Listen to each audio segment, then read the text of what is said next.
Michelle, and I'm a God's Gang member. And God's Gang is a non-profit organization who is currently helping the Smithsonian Institute with a project called Will to Adorn. And Will to Adorn is exploring diversity through in African American communities through the forms of dress and adornment.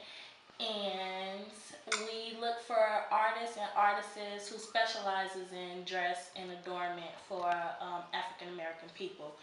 And you can start with your name. All right. Well, I go by the name of Yahdna. I was born and raised here in Chicago. I'm a playwright. I get plays all over the city, murder mystery dinners, somebody dropped dead, crowd gotta figure out who did it. And thank you very much for being here today. You're welcome. What does Yahdna mean? Yahdna means the great I am has descended.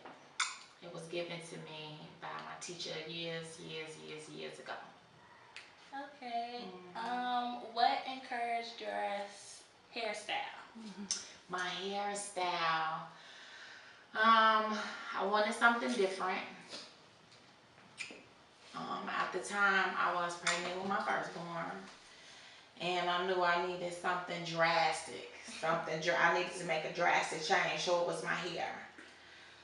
I wore my hair natural for maybe about 4 or 5 years before I got them locked up. And then I saw Lauren Hill with hers, and I thought it was super cool. So I went on here and got my hair locked up, and I got to studying natural hair. I found out that our hair have electromagnetic frequencies that coincide with the sun. And yeah, I got it, I kept it, and I love my hair. What about the red piece? The red piece that's in your hair. Hair is yarn. It's red, black, and green. I got it for Black History Month. Okay. You know, the RBG colors representing the birth of Marcus Garvey. So it's been in here ever since. Okay. And I yeah, I love my hair. Yeah. What about your sense of style? What encouraged this look today? This look today, well, I got my Chucks on. They super comfortable, right? I love black. It's super mysterious. It's cool to me. When black is hot to others, it's cool to me. Black is creepy to me. That's good. My carver. I wear carver quite often. It is a conductor of energy. In Numbers 21, Moses healed the children of Israel from this pole that God told him to make. And on top of the pole, it was a fiery serpent made of brass. And when you search the word brass, it was copper. So that's why I keep copper on and around me all of the time. Okay. And they also use copper. Right, it's a conductor for electricity, so you have them in your wires and all that good stuff. What does your sense of style say about you? As a person? Well,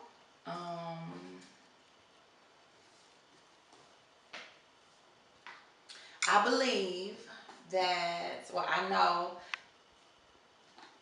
we come from a long line of priests and priestesses, gods and goddesses, and we were a royal bloodline. We are a royal bloodline. I'm talking about we as in African American black people.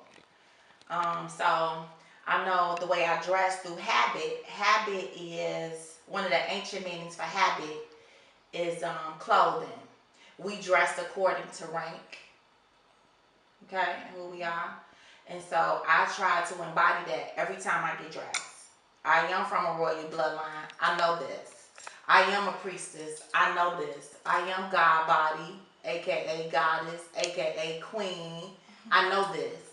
So I dress as such. I like my flashy things.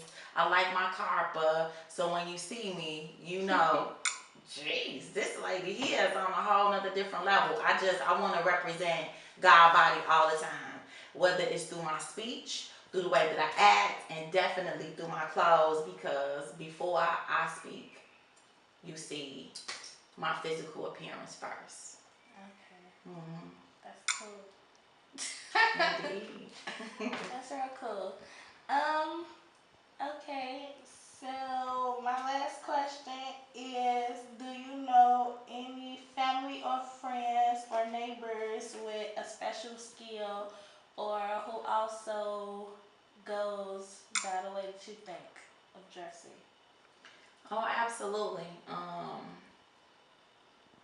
Well, I try to keep people around me that think like me or higher than me. We out of 5 people that we hang around. So in my household, everybody, we kind of on one accord with the thinking and the dressing. Even though I know my husband, he the male version of me, I'm the female version of him. And so my sisters and Ryan, because I'm a poet, and I get down on the mic sometime. But I like to keep them around me with the same sense of style. So we could kind of, when we form Voltron and we come together, whether it's at a barbecue, on stage, I am super powerful by myself.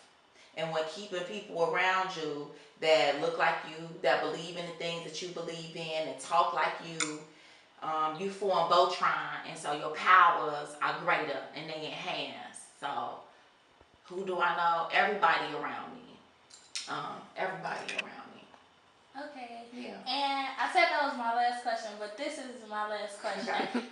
You're a poet, so do you think that adornment plays a role in what you speak about? Yes, absolutely. Because like I said, people see me first. They don't hear me, right? Mm-hmm. They looking at the jewelry that I'm wearing. They looking at the clothes I have on. They decide before they hear me whether or not they're going to hear me. Mm-hmm. Okay? And then just in case they don't decide to hear me, I got to make sure what's coming out is super powerful to stop them so they can pay attention. Mm-hmm. Okay. Thank you. Okay. For doing this with me. No problem. Give me a hug. Mm-hmm. Can you do us a little poetry? Of course. Jeez, what can I do? Just a small snippet. Mm-hmm. My husband gonna kill me because I do this thing all the time. I spit to encourage the masses. I taught classes unknown to common folk. I grew up with gangster disciples. I learned lessons from the baddest cats in the Bible. Homage to the 12 disciples. I broke bread with poor men. I had rituals with the best of them. I didn't want this lifestyle, but it chose me. I always understood the dangers and blessings of spirituality, so I tried to stray away from. I really wouldn't care what anybody say, baby, I'm from Inglewood. My roots, they've been planted deep. I've been known to tear up concrete when I speak, so I ain't got nothing to prove. My sisters, they told me I talk big stuff, but I mean what I say. I write my stuff on the page, and I deliver it to you. I'm in love with the fact that some of y'all might actually love what I do. Thank you for opening up to receiving my blessings. Mm-hmm.